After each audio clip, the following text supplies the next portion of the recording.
Now let's turn to Tonga. The United States says more than 80% of the population has been badly affected by an undersea volcanic eruption and subsequent tsunami. The disaster has destroyed all houses on Mango Island. Properties on the country's main island are also severely damaged. For more on that, let's talk to our correspondent Owen Poland in Auckland, New Zealand. Owen, hello there. Well, first of all, brief us the situation in Tonga right now.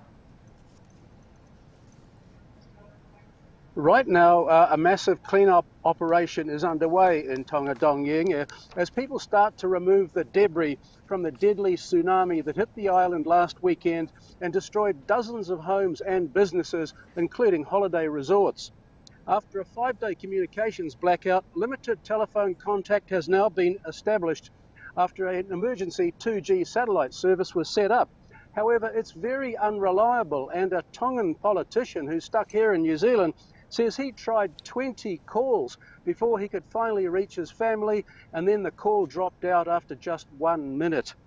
Power supplies are now also being slowly restored, but there's ash covering electricity transformers, so that's still blacking out occasionally. Of course, it's not just Tonga that's been impacted by this disaster. More than 10,000 kilometres away in Peru, 2 people were drowned last week by the tsunami, and now Peru is dealing with what it describes as an environmental disaster after oil spilled from a refinery near the coast of Lima, which happens to be very rich in marine life. Videos show beaches covered in oil, and the Peruvian government is now demanding compensation from the oil company for not protecting the environment, Dongying. Well, Owen, good news is that international aid is arriving. Would you please tell us more about that? Yeah, absolutely. Within the last 24 hours, aircraft from New Zealand, Australia and Japan have touched down at Tonga's international airport after hundreds of locals spent 4 days physically sweeping volcanic ash off the runway so the planes could land. The most urgent need in Tonga right now is drinking water because the volcanic ash from the eruption has contaminated Tonga's water supplies. And the aid that's coming in includes water purification tablets, temporary shelters, generators and satellite phones to help re-establish contact with the outlying islands which have been hardest hit by this disaster. One Navy vessel from New Zealand has already arrived with helicopters to help deliver aid to those outlying islands, and Navy divers have also been checking Tonga's shipping channels and its main wharf to make sure that it's safe for other ships to bring in more aid from New Zealand and Australia.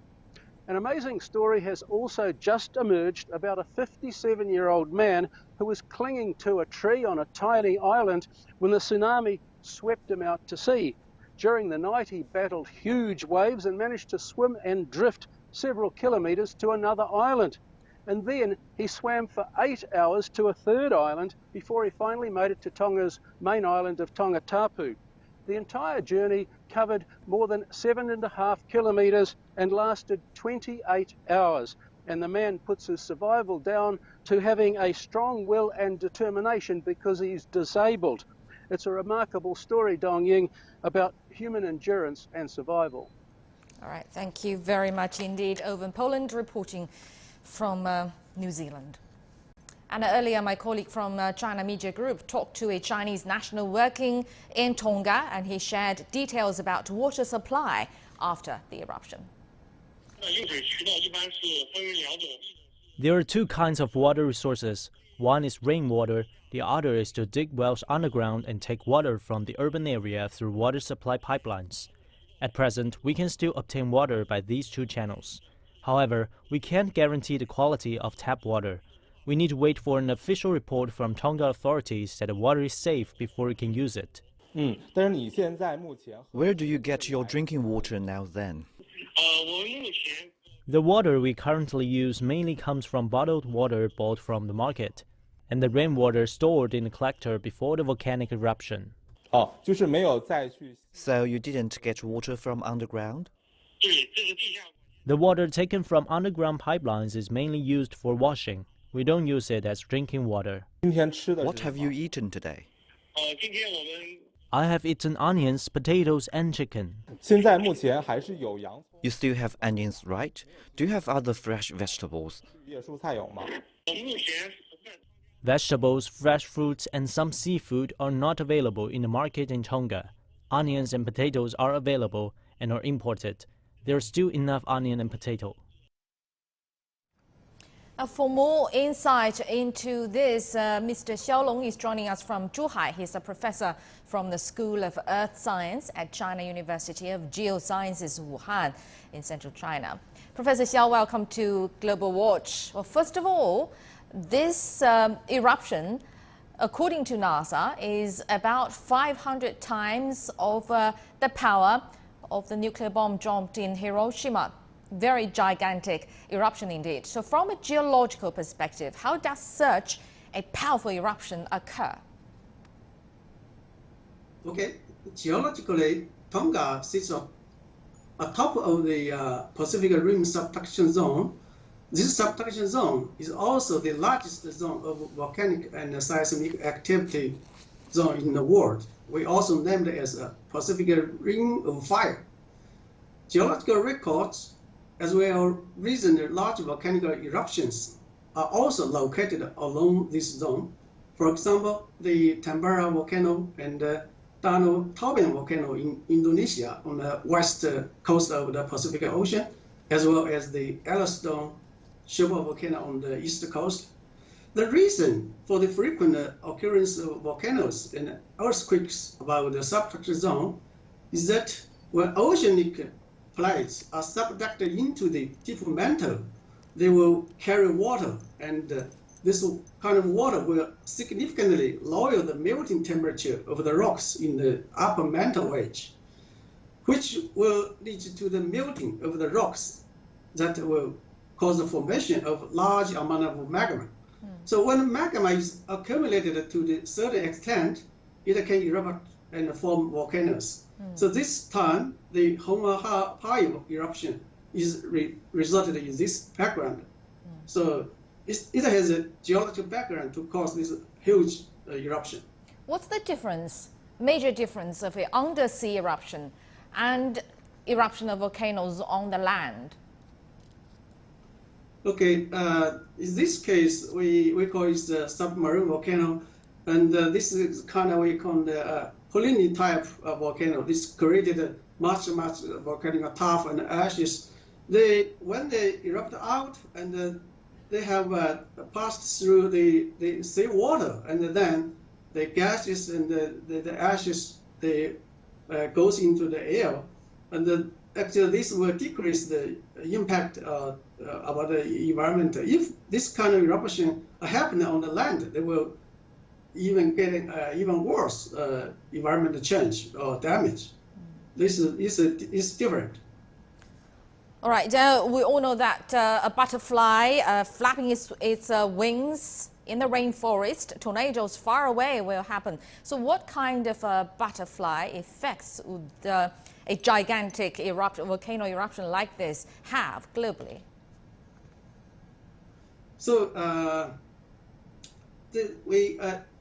geologically speaking, volcanism is an important factor in shaping the Earth's landform, and they provided the necessary gases to as a part of the atmosphere.